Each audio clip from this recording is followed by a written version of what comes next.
So when I think of discipline, I think I automatically go to negative, and I think probably a lot of people do. We think of being in trouble or punishment even.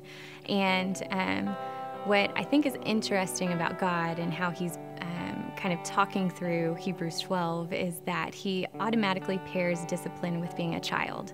And so you've got to pair the two with almost this intimate, kind of loving, fatherly tone, I guess, coming from God.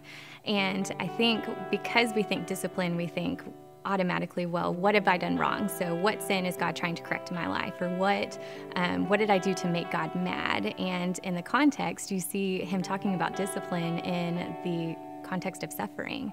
And so discipline isn't always him saying, oh, you did this wrong, and so I'm going to take something away. But a lot of times discipline, just like the word, it's teaching. And so all throughout our lives, all throughout our Christian journey, he is trying to teach us himself. He's trying to teach us of his goodness, of his character, of his power, and how little we are and how big he is. And so discipline isn't this brash or harsh, how do I get in good standing with God? He actually talks about how that it is him coming as a loving father would. And so I think discipline and God interjecting himself into our life is really him showing us that there's so much more than what we might see right in front of us. And so the struggle or the pain or the brokenness, and it's him using those things within our life to show us that he is good and that he is steadfast and that he is he's God. And so